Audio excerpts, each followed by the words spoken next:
I mean, they got the thing, but I'm just saying, like, I feel like we got the drip. Elements, come express yourself, no matter. First battle back, how you doing?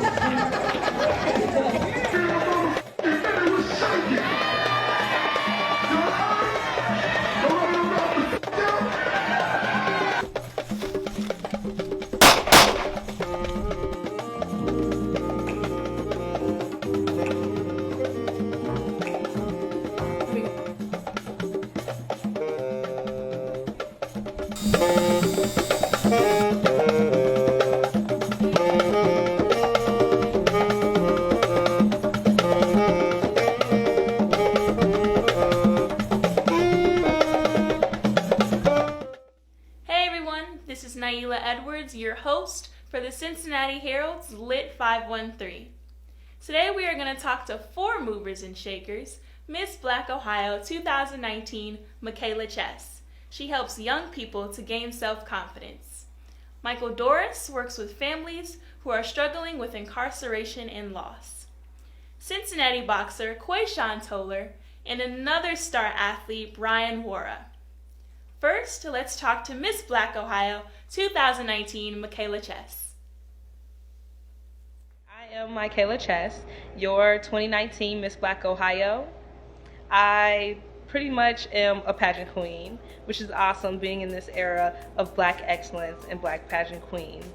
I also am a CEO and founder of Impressive Exposure, which exposes people to and develops self-love, confidence, and success through interactive and engaging events. So a lot of times that's like after school workshops, workshops alone, and fashion shows.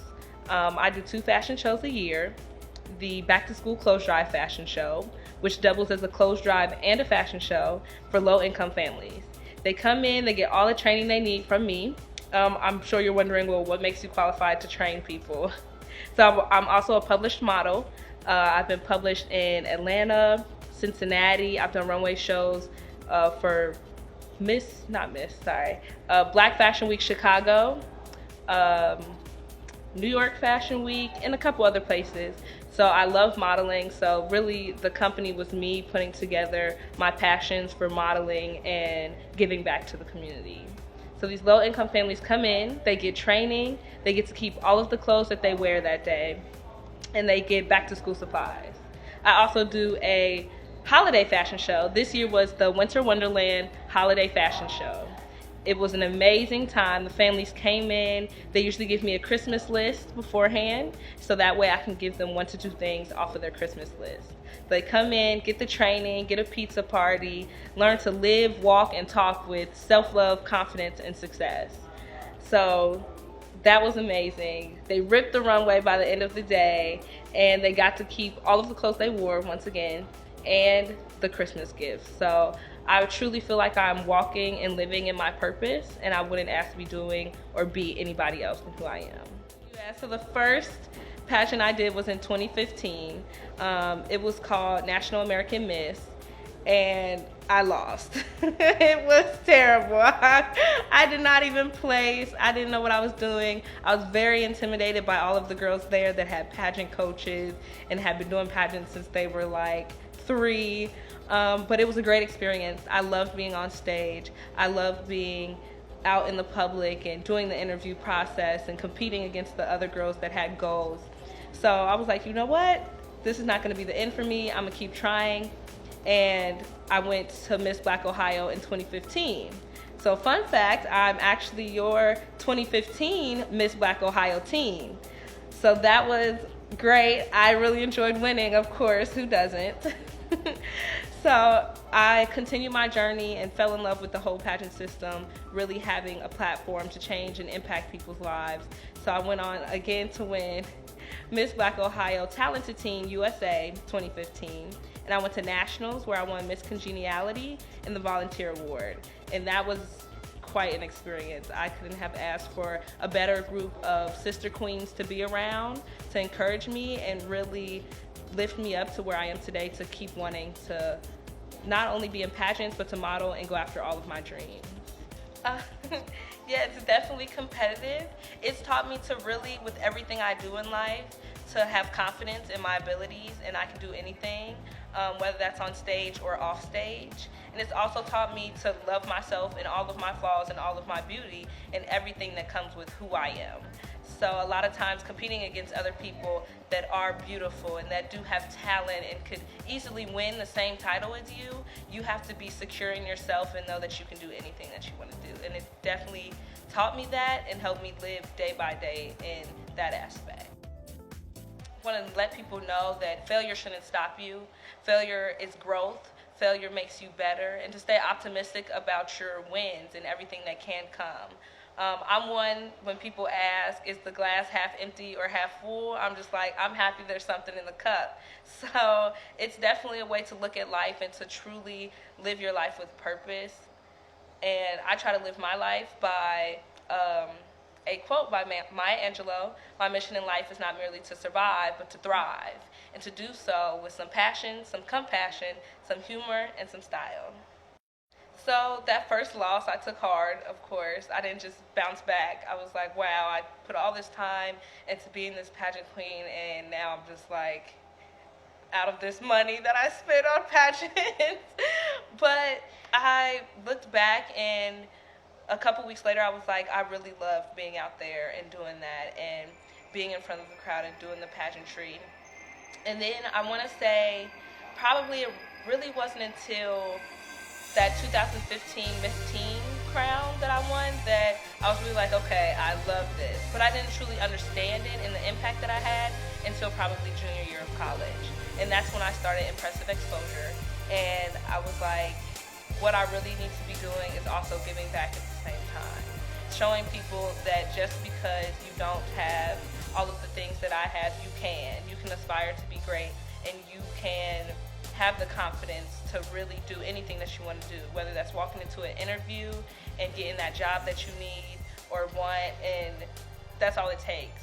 So I'm also in the process of writing a book. I would love to be a children's author, so be on the lookout for that.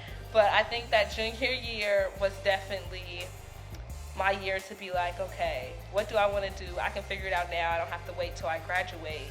I can truly make an impact and combine those passions of being a model, being in pageants, with giving back to the community. I think I've always loved talking to people and being a people person and being in front of the crowd since I was young. But really, I would have to say my mom and my Aunt Shirley. They are definitely my support system. They are the people that tell me you can do anything. You can be an astronaut if you wanted to. So they are the ones that I definitely have to thank, because I said I wanted to be in a pageant, and those were the women in my life that went and actively searched for something and said, hey, if you said you want to do this, we're going to get you in this, and you're going to try it, and you're going to see if this is something that you really love and what you want to do. And because of them, I found my passion and what I want to do, and I couldn't thank them enough for everything that they've done in my life. I love that Mikayla Chess is helping young people to develop self-confidence so they can go after their dreams in life.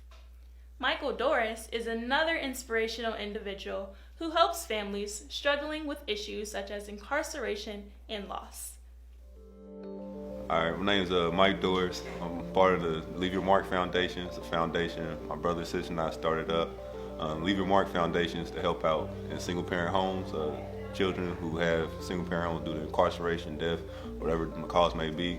We seem to focus on those two aspects more so because those are aspects we're more so familiar with. What really prompted us, my brother and I always sort of had a plan. He played professionally overseas for a while. I've been here, so our goal was to both sort of branch out and do our own thing. And at the end, when he was closing to the end of his career, to come together. This seemed to be something that we both struggled with at a big turning point in our lives, really with becoming man ourselves. So this is something we see ourselves being able to put the next generation to step up on. So this is just a good way just to give back and really help out the community in more than one way. So our background story, my father passed away when I was 7 years old. He actually left on Thanksgiving Day, and he never came back home. So we got the call, and as being so young, I never really noticed the full effect it had on me until about 21, 22, and I had that conversation when she mentioned it to me, I wanted to be mad at her, but I was like, I understand what you're saying. I always felt something with myself, so it gave me that place of self-reflection, that self-knowledge I spoke of, to really see like, all right, I need to work on this as a man. I need to see this. I need to grow as a person in a lot of different things. And doing so, I noticed all the side effects of not having that male role model in my life. So I want us to do that. Me and my brother, along with anybody else who wants to be involved with this, be that male role model for the kids who need it. So. What would you say are some of the side effects of not having a strong male role model? Honestly, it all depends. There's certain circumstances that play a role of that. Me, my father he passed away. He passed away of natural causes. Then you can look into the aspect of if they're murdered, if they're here but not there. So there's different aspects to playing that, as well as your age. There's different learning points and different characteristics you have at different ages. So me, I actually looked it up. Like I was 7. That's one of the times you really start becoming around the age of your own man, going out in the community and things like that. So I always been more shy, humble kind of guy, sitting back, be cool. But so I think I sort of got frozen that point for a long time. So for me, I always tell kids to chase something that scares you. So I like to do things that I have to be in front of people or I have to speak out, because that's what always scared me. That's why I feel like I missed out on. And that's why I find the passion in doing as well. My favorite, I say, you always have your word. So you strip down to nothing, you're always gonna have your word to live by. Make the best of your todays, the worst of your tomorrows. So always strive to make your tomorrow better than your today. There's a few things. In a world full of solitude is my favorite one. World full of solitude, or multitude, a man of solitude is king. So pretty much in a world where everybody's doing the most, usually it's best to do the opposite and really take your time alone and move forward with that. So, yeah. It's because my brother and I, we always been like this. Like, you see me somewhere, you see him, vice versa. But with us doing this, it's a different kind of relationship we build, a business relationship, So there's been times we might not want to talk to each other again because he wants one thing one this way, I wanted the other, or whatever it may be. But you find a place, and the more you work together, you build that relationship up as well. Along with that, a lot of the stuff we're doing is still brand new to us. So, but like I tell everybody, it's open arms. The knowledge we have, we try to give out. But even the process and the steps of getting point A and point B, or getting this done to make sure we're fully registered and things like that, it's a process. But like we're overcoming it, and we've been doing it. So, yeah. You find me on Instagram. My Instagram personal is Mike_D513. I really don't get on Facebook that much. My name on there is Michael Dorris. Also, like I said, find us on Instagram at Leave Your Mark Cincy. Please go follow that page, the most important page of them all. Reach out, any kids in need, anybody who might need a mentor or just a helping hand, guiding hand, definitely reach out to us on there. We'd definitely love to speak to you. Michael Dorris is making a real impact. What a journey his life is, and what a tribute to his dad. Cincinnati has produced many star fighters such as Ezra Charles, Aaron Pryor, Adrian Bronner, and Rashid Warren. Now there's another boxer from Cincinnati who is fighting his way into national recognition. Remember his name, Quashawn Toler. I bet you won't.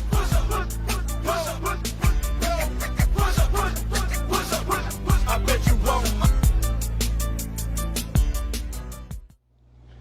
My name is Quashawn Toler from Cincinnati, Ohio, professional boxer.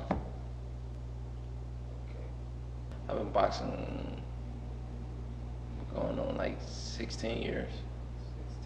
16 years? Yeah. So like what got you into boxing? We always used to bring out the boxing gloves in our neighborhood where we're from, and everybody used to just go at it with each other.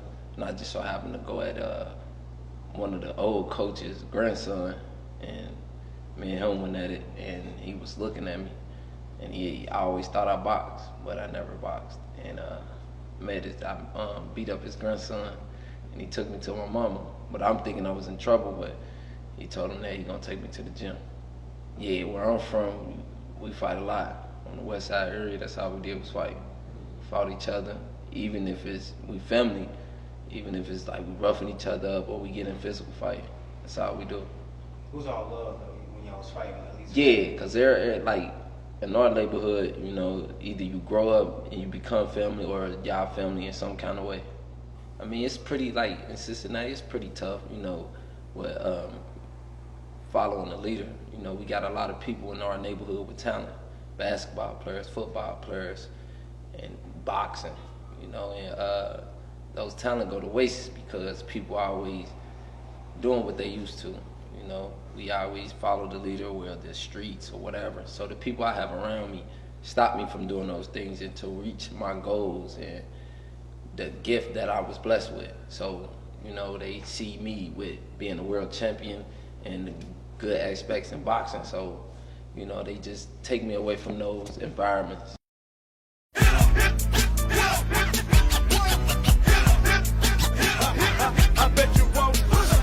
In the beginning, it wasn't easy, you know, with not knowing like the right punches to throw or trying to reach up in the ranking. So, you know, a guy I used to look up to, and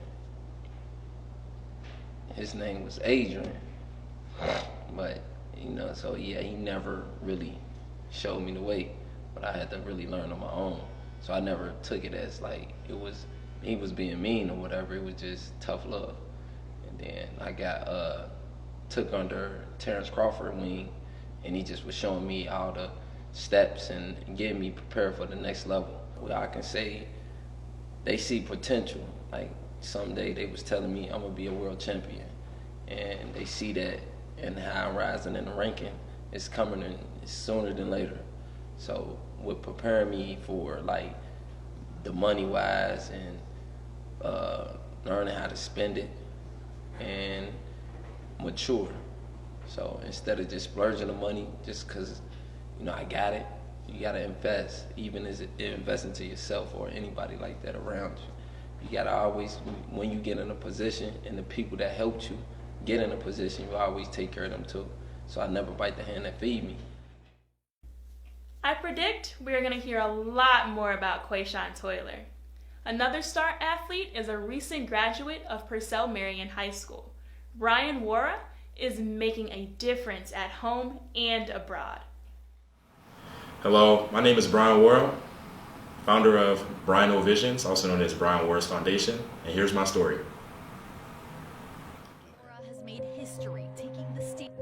I always envisioned myself having an impactful legacy, but of course, the real world always tried to find a way to belittle me. They told me I wasn't good enough, that I wasn't smart enough, that I wasn't skilled enough or focused enough, that all the work I needed to do was just too hard. It made it seem like I wasn't the one for the challenge. They made it look like overachieving was something that was bad. They tried to break me and my mom, and although my mom always believed in me and us, they never did. They told me it was good to dream and hope for the best, but never did they really believe or expect me to achieve any of my goals. Nobody expected me to make it as far as I did, nor do most people expect me to make it as far as I plan to go. I'm passionate about chasing my goals and utilizing achievement as a means to inspire and impact others to take action. I'm passionate about supporting others and building them up, starting at a solid foundation.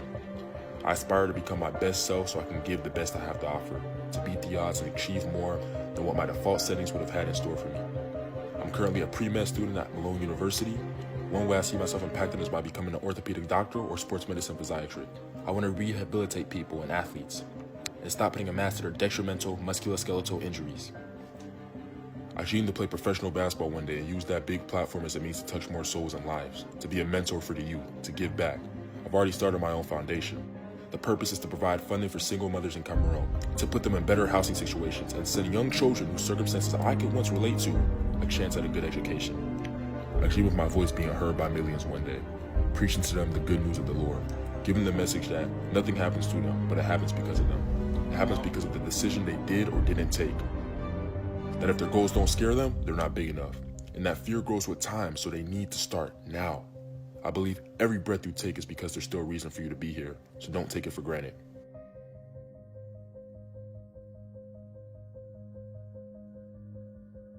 To learn more about Mikayla Chess, Michael Dorris, Quashawn Toler, and Bryan Warah, you can go to the CincinnatiHerald.com.